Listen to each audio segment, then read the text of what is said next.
This is an urgent message. It's been a while since I've delivered one, but this came through with so much intensity that I wanted to get it out the same day that I received it. You owe your ancestors an apology. I know that's unexpected, right? But it's true. You owe your ancestors an apology.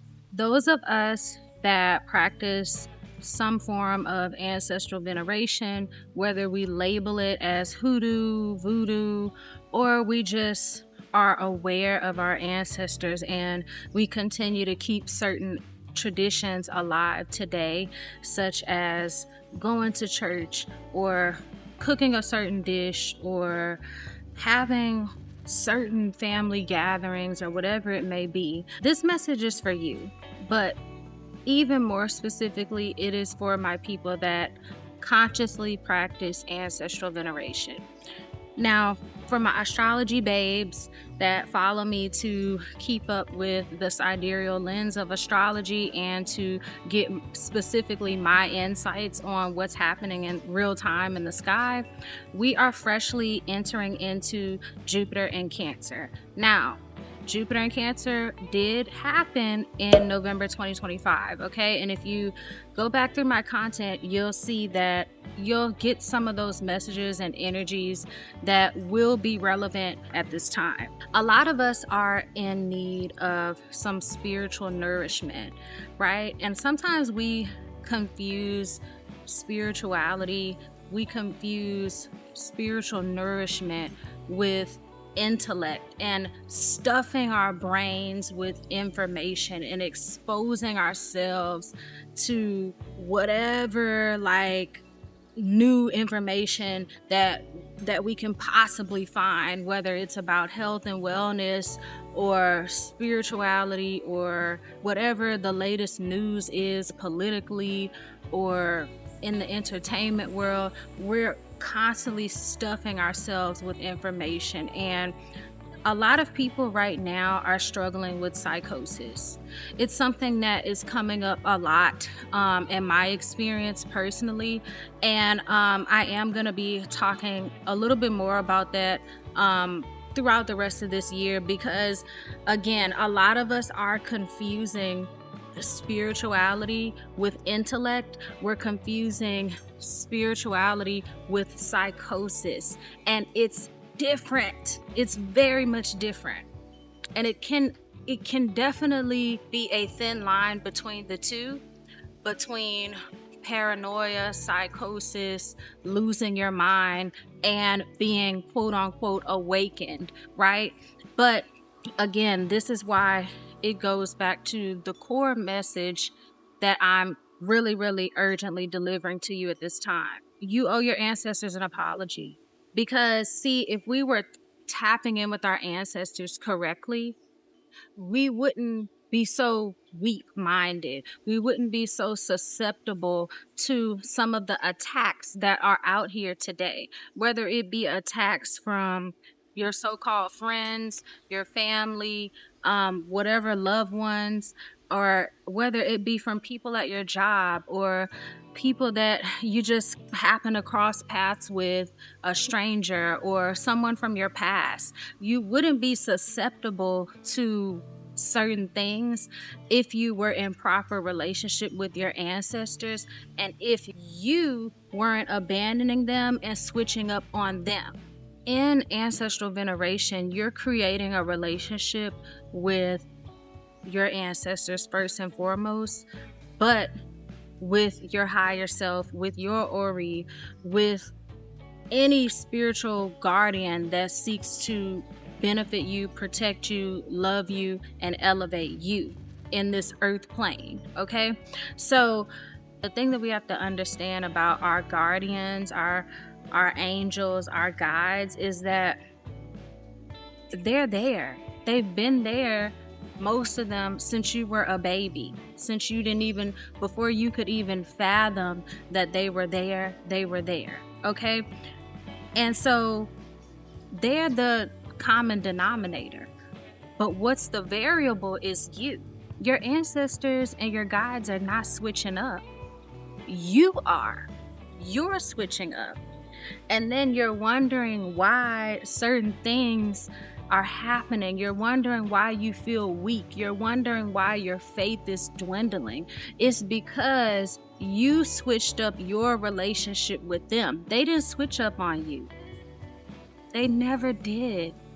And my ancestors really, really got me together because I was reading the book of Juju, which I wish I had it in my hands right now so that I could wave it and big up to Juju Bay. I've been following her for almost 10 years, and she has been monumental in me incorporating ancestral practices and really, really getting in touch with my roots. And so I bought her book when it came out, but I still haven't finished it just due to life. And I'm not really a big reader, but I try my best. The point being is that I was reading that book the other day and I realized, wow, I really need to step it up with my ancestors. And as soon as I did that, I had a different approach. This time when I went to my ancestors, I didn't go to them with a sob story. I didn't go to them asking for a bunch of stuff. I didn't go to them with all these offerings, okay, which, I usually don't do too much with my ancestors, as far as like asking for a bunch of stuff. But I am that type of person where I'm coming with as many offerings as I can fit in my little space or whatever. And I'm trying to give, right? And my ancestors said, well, they didn't really say this, but what they showed me was that we just want you to be receptive. We want you to receive. We got something for you. We got something to give you. We have some messages for you. We have some downloads for you. We have some visions for you. We have some insights for you. We have some creative inspirations for you. Your ancestors don't really want that much from you. And I think sometimes we get that mixed up. We're trying to constantly bring them things and give them things and see what they need from us. They're dead. They don't need that much. And I know we hate to hear that, like, as spiritual people, we hate to hear the word dead, right? We don't want to say our ancestors are dead, but it's true. They are dead. They don't need that much, but they have a lot to give you. And so we owe our ancestors an apology because sometimes we're not receptive enough. Sometimes we're not open enough. And sometimes the reason why our spirituality is lacking that oomph, the reason why we may be spiritually malnourished at times, is because we have switched up on our end. We're not open to receive. We're not coming in letting them pour into us, right? We can get the glass of water and we're pouring libations, but what about the libation that they have to pour over you? What about that? If you're like me, you may be struggling with remaining faithful, remaining positive, remaining inspired in your journey, because these are things that I really have been struggling with over the years. And I don't always come and openly admit it on camera because I really, really want to create a platform where a lot of times I come back to these messages and I listen to them to lift up and inspire myself before anybody else. But in a lot of my messages, I don't always say what I'm going through or what I'm actively struggling and working with. If you are like me and you're struggling with those things, I'm here to tell you once again, and this is no cards, none of that, because I've already given a similar message. If you watch my last message, encouragement you didn't know you needed, and the first card was ancestors. Okay, so for a while now, for many, many readings, many, many years, I've been talking about the importance of really, really seriously putting your ancestor connection first. Really, really getting serious about that relationship, really, really going to them first before we go to all these other sources. And not going to them with an offering, not going to them necessarily with a checklist or a sob story or anything, but just going to them, opening yourself up and being ready to listen, creating an intentional space for them to speak and pour into you. And I don't know what that looks like for you.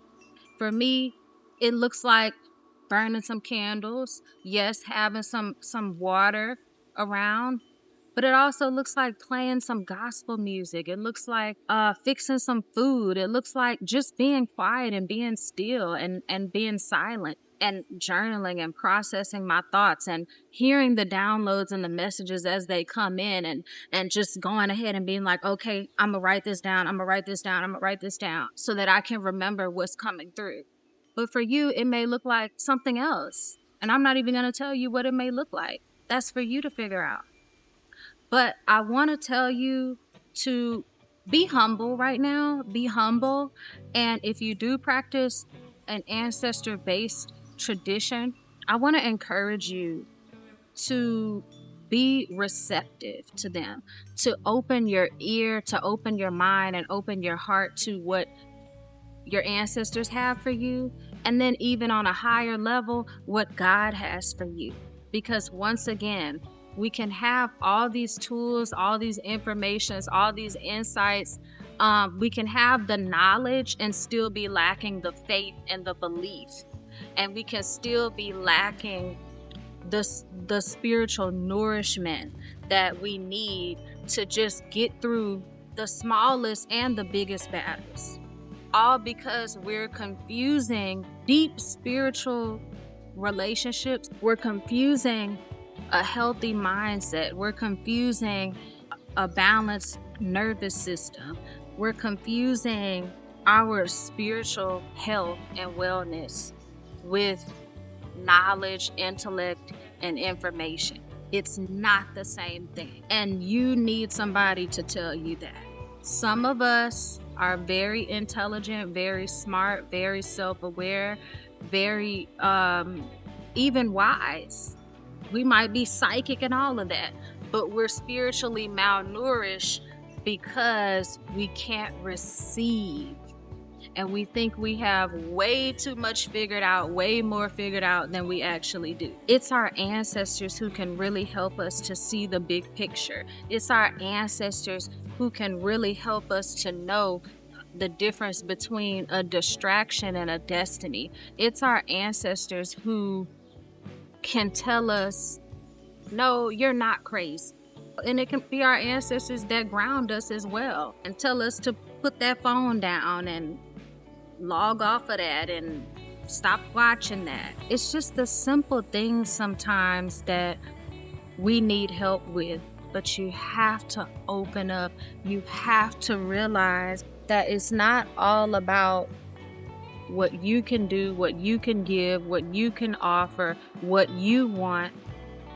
Sometimes it's about what they can do for you, what they can offer to you, what they can pour into you. I hope that this inspires you to revamp and recharge your ancestral practices and connection. And I hope to see you soon. I hope you guys like the new look. Okay, I switched it up a little bit and I'm loving every minute of it. So yeah, all right, see y'all later.